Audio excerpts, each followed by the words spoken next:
a esta continuación del módulo histórico de nuestro curso Palestina Hoy, Implicaciones de un Olvido.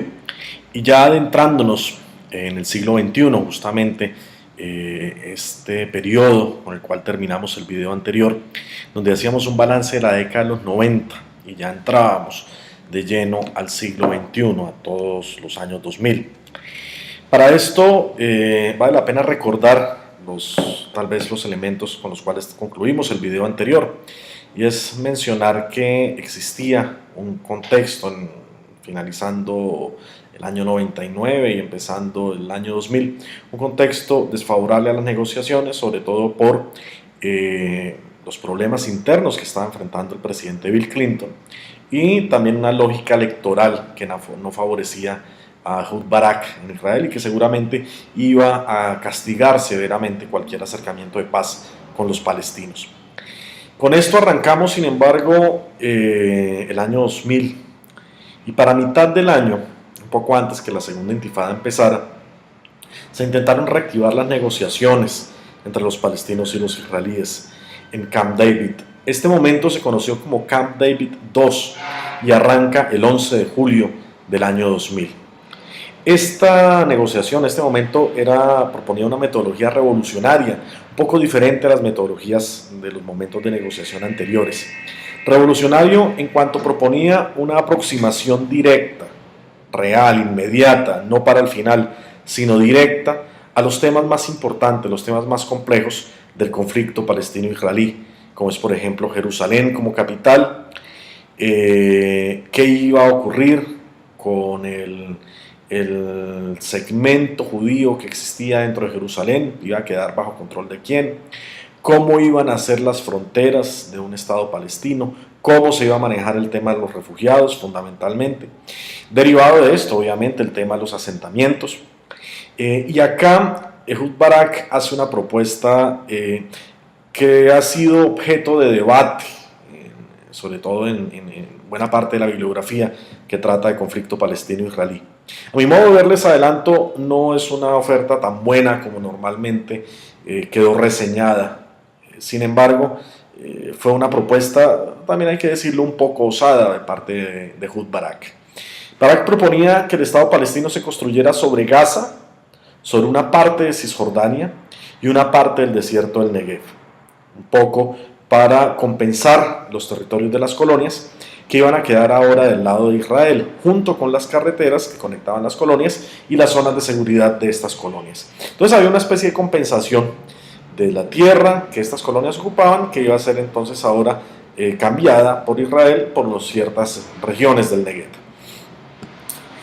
Barak también proponía un esquema de control israelí de Cisjordania que era tal vez lo más crítico y lo más cuestionable. Para Barak, Israel debía mantener el 10% de Cisjordania. Eso lo debía anexar, de hecho. Ni siquiera mantenerlo, lo debía anexar al territorio israelí, el 10% de Cisjordania. Y debía mantener un control permanente durante un 20% o del 20% adicional de Cisjordania, un control permanente, político permanente. Y además de eso debía mantener la ocupación militar del otro 10% de Cisjordania durante 20 años. O sea, estamos hablando que el programa de paz de Israel propuesto por Ehud Barak proponía en resumen que Israel mantuviera el control del 40% de Cisjordania de una forma u otra, sea por anexión, sea por control político, sea por control militar. Evidentemente esto era inaceptable en su momento, era inaceptable. Aún así, para muchos sectores israelíes esta propuesta era demasiado. Ustedes recuerden que lo hemos mencionado varias veces y lo escuchábamos del mismo Netanyahu en un video anterior. Los israelíes siempre han apostado por llevar el 100%, por ganar el 100% de Cisjordania. Para ellos ceder el 2% es una catástrofe, llamémoslo así. Cuando a todas luces, obviamente, se trataría de lo más lógico que Israel terminara la ocupación. Pero sin embargo hay una terquedad de parte del lado de israelí, de la orilla israelí, a la hora de una negativa a cualquier intercambio territorial. Por otro lado, Barak proponía que el regreso de los refugiados debía ser un regreso limitado, tan solo a 500 personas por año aproximadamente. Esto también es una cosa tonta. buena medida teniendo en cuenta que el número de los refugiados ya para el 2000 rondaba los 4 millones. Y hablar de 500 personas por año no iba a solucionar de ninguna forma el tema de los refugiados. Barak también proponía que Abu Dis fuera la capital palestina, en lugar de Jerusalén, y que Jerusalén fuera una ciudad repartida entre control israelí y control palestino, pero sin que fuera la capital palestina, y que se mantuviera el control musulmán de los lugares sagrados de los musulmanes. No obstante, esta propuesta de Barak, que se discutió en Camp David II con el apoyo de Clinton, que arranca en julio, pues muere, no tiene mayor vigencia, no tiene mayor validez, porque se choca de frente con la segunda intifada que arranca el 28 de septiembre del año 2000. Por lo tanto, esta propuesta de Barak no va a tener ningún desarrollo. El balance de la intifada, de la segunda intifada, es un balance cruel para los palestinos, es un balance demasiado sangriento, altamente costoso. Más de 3.000 palestinos murieron. De esos 3.000 palestinos, hay que incluir en las cifras de la intifada más de 600 niños que murieron por parte de o a manos de las fuerzas de ocupación israelíes. De la intifada también se da un recrudecimiento de la presencia militar israelí en Palestina, no solamente en Cisjordania, también en Gaza. Una amplísima destrucción de la infraestructura de la Autoridad Nacional Palestina que se había construido con mucho esfuerzo en la década anterior. Los israelíes la destruyeron en la segunda intifada, así como destrucción de propiedades civiles. Por lo tanto, el balance de la intifada es un balance sumamente alto para los palestinos, supremamente costoso. Y lo que nos deja ver la segunda intifada es ese apego israelí por la violencia, justamente, por la ocupación militar, la ocupación dura. En el contexto de la intifada, para intentar mediarla, intentar suavizarla y para retomar el impulso de la negociación que llevaba Clinton desde Camp David II, y también para aprovechar pues, que Clinton estaba por terminar su mandato, el presidente Clinton desde Estados Unidos lanza una propuesta de paz bastante arriesgada, bastante osada y muy interesante, sin embargo, si me preguntan a mí, tal vez de las más coherentes, que se llamaron los parámetros Clinton. Estos parámetros fueron del 23 de diciembre del 2000. ¿Qué proponían estos parámetros Clinton? Proponía un Estado palestino libre e independiente, como un punto de entrada, no como un punto final, sino como un punto de entrada. Esto ya implicaba también una revolución, un cambio con las metodologías de negociación previas que hablaban siempre de un Estado palestino al final. No, Clinton proponía un Estado palestino de entrada como elemento inicial y que debía constituirse no en el 60% como lo planteaba Barak, groseramente Ehud Barak, sino sobre el 94 o el 96% del territorio combinado de Cisjordania y Gaza. Entonces estamos hablando de un Estado palestino relativamente viable a nivel territorial. Sobre todo mirando, decía Clinton, en un mapa, este 96% debía buscar los mejores criterios de contigüidad territorial para tratar de darle una continuidad al territorio palestino, de hacerlo viable territorialmente. Proponía también Clinton algo fundamental, que los israelíes le tienen pánico a esto, y es una presencia internacional seguramente derivada de la ONU, que supervisara la implementación de los acuerdos.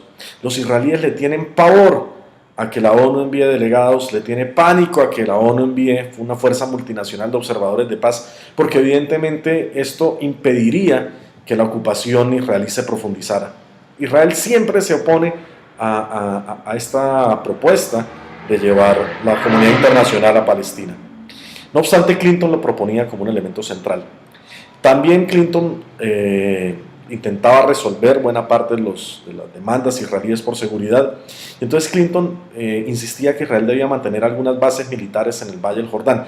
Bases militares, sin embargo, que no debían ser permanentes, como lo planteaba Barak, sino que se irían retirando paulatinamente.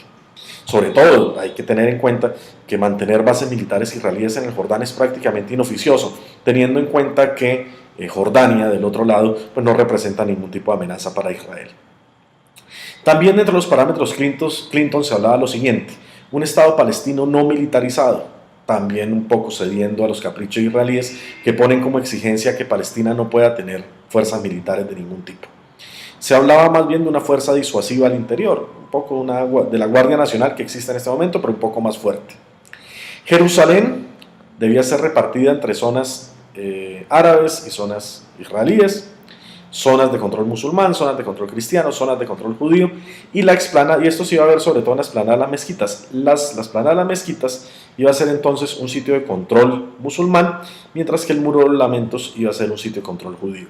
Palestina controlando, así como los lugares cristianos, también controlando los lugares musulmanes, mientras que los lugares judíos iban a ser controlados por Israel.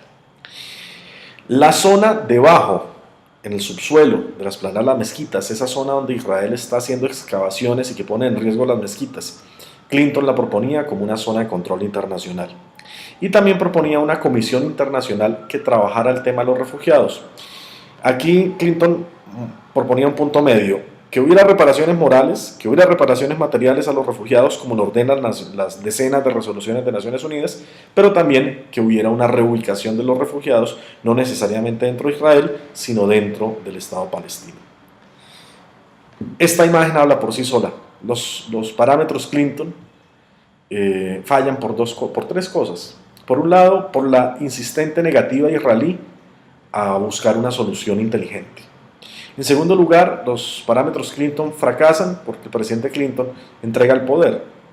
Pero en tercer lugar, y el más importante, el más lamentable, los parámetros Clinton fracasan porque los israelíes recrudecen la respuesta militar a la intifada y recrudecen la ocupación militar. Con el ambiente infortunadamente hostil de la intifada, los parámetros Clinton mueren, a pesar que, como les planteaba hace un momento, a mi modo de ver, era una propuesta bastante sensata. La imagen nos recuerda al mártir Mohamed al-Durra, que muere justamente en el contexto de la intifada por las balas israelíes. En ese mismo contexto de la intifada, y cuando el equipo negociador estaba intentando darle un nuevo oxígeno a los parámetros Clinton, no obstante se moviliza la sociedad israelí. Y al igual que con Rabin, la sociedad israelí dio muestras de no ser amiga de la paz. En su momento asesinaron a Rabin. En este momento, en esta ocasión, pues castigan los intentos de paz de Barak, que, como lo vimos, de intentos de paz no tenían nada. Realmente eran ofertas bastante groseras, pero que los israelíes aún así no estaban de acuerdo. Y castigan a Barak, castigan al gobierno de Barak, y en las siguientes elecciones escogen al criminal de guerra, que es Ariel Sharon. Ariel Sharon, ¿qué hace apenas llega al poder? Ellos sencillamente reversan la administración Sharon reversa los acuerdos que se habían hecho hasta el momento, las aproximaciones que se habían hecho hasta el momento, los contactos que se habían hecho en el marco de los parámetros Clinton. Todo eso lo destruye Ariel Sharon, y obviamente la respuesta es evidente, es lógica. La intifada se profundiza, el levantamiento palestino se agudiza. Sharon se encuentra además con otro gran premio, una gran lotería que se gana, y es el 11 de septiembre.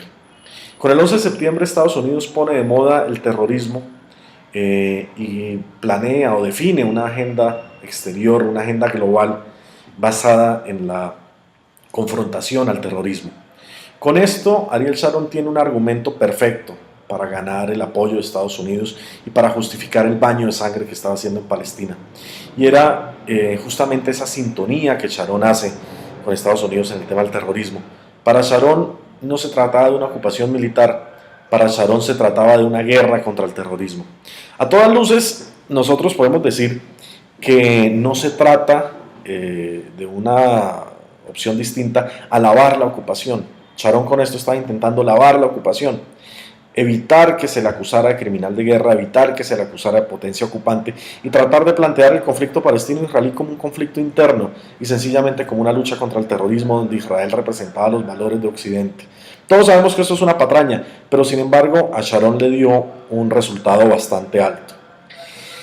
Aquí podemos entonces empezar a acercarnos al balance de una década de negociaciones, de lo que ocurrió en todos los años 90 y con lo que empieza el siglo XXI y con lo que empieza la intifada. Por un lado, estamos hablando que extremistas israelíes asesinaron el proceso de paz cuando asesinaron a Rabin. Pero no solamente asesinaron el proceso de paz en este momento, castigaron los extremistas israelíes, y la sociedad israelí castigó cualquier intento político de solución con los palestinos. Aquí entonces vale la pena hacer una pregunta: si realmente la sociedad israelí está interesada en la paz, o al contrario, está en una posición muy cómoda donde no tiene ningún incentivo para negociar y quiere sencillamente imponerse a la fuerza por encima de la sociedad palestina. En segundo lugar, la sociedad israelí, como lo estoy mencionando, no aceptó ninguna de las propuestas de negociación. Así se tratara de propuestas groseras, que favorecían sin duda los intereses israelíes, pero para los israelíes eso no era suficiente, sencillamente para los israelíes, buena parte de la sociedad israelí, era no negociar y punto. Y esto se evidenció en las dinámicas electorales del 90, lo que implicó el momento de Netanyahu, lo que implicó el momento de Barak, lo que implicó el momento de Sharon. Por otro lado, no se transformaron las relaciones de poder, siguió Israel siendo el bando más fuerte, y tampoco se generaron momentos o medidas de confianza que se habían construido en los 90 en el momento de Rabin. No se modificó la simetría entre las partes, Israel seguía siendo el poderoso, Palestina seguía siendo mucho más frágil, mucho más débil, y en lugar de modificar la simetría, lo que ocurrió fue que se profundizó esta simetría, favoreciendo obviamente la imposición israelí. No se rompió la lógica de suma cero por parte de los israelíes, ya lo mencionamos.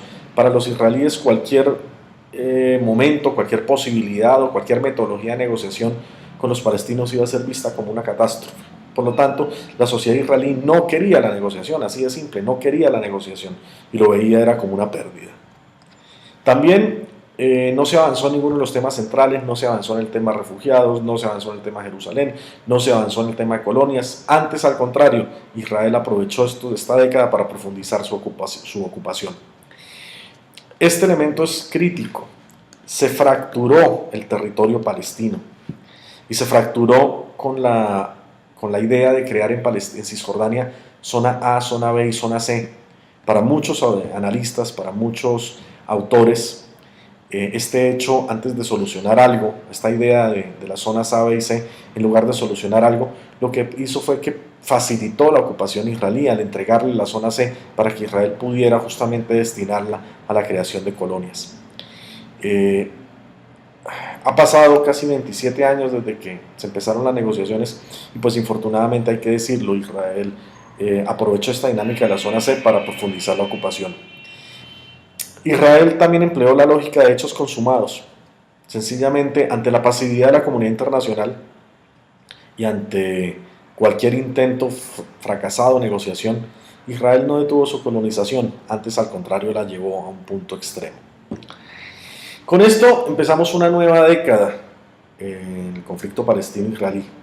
Con esto vemos también la llegada de nuevos actores. Y estos nuevos actores los vamos a discutir en un próximo video, pero les adelanto algo. El protagonismo dominante de Estados Unidos que tuvo en los 90, no solamente en el tema palestino-israelí, sino en general en el sistema internacional, donde todos los académicos hablaban de un sistema internacional unipolar, donde Estados Unidos iba a ser la potencia solitaria y dominante, como lo llamó Huntington en algún artículo que publicó en Foreign Affairs. Esta década de expectativa de Estados Unidos como líder, pues termina. Y Estados Unidos no se ve como un líder como tal. Estados Unidos, al contrario, se ve como un hegemón con muestras de debilidad.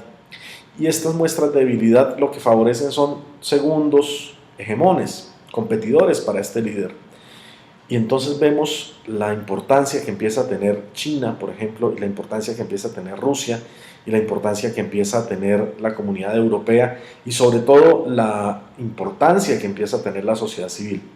Por esta razón, las negociaciones o los momentos de negociación después de iniciar el siglo XXI ya no van a tomar a Estados Unidos como el único actor. Ahora se van a ver opciones multilaterales donde involucran a otros actores y sobre todo esa famosa opción de Second Track Diplomacy, que en últimas lo que nos habla es de un rol mucho más activo, mucho más protagónico de la sociedad civil a la hora de buscar una negociación, particularmente en lo que se conoció como la Iniciativa de Ginebra. Con esto vamos a ver que en la primera década del siglo XXI existieron más de 17 diferentes iniciativas de buscar la paz, la mayoría de ellas negadas, rechazadas y bloqueadas justamente por Israel. Esto, sin embargo, va a ser motivo de análisis del siguiente video. Muchísimas gracias.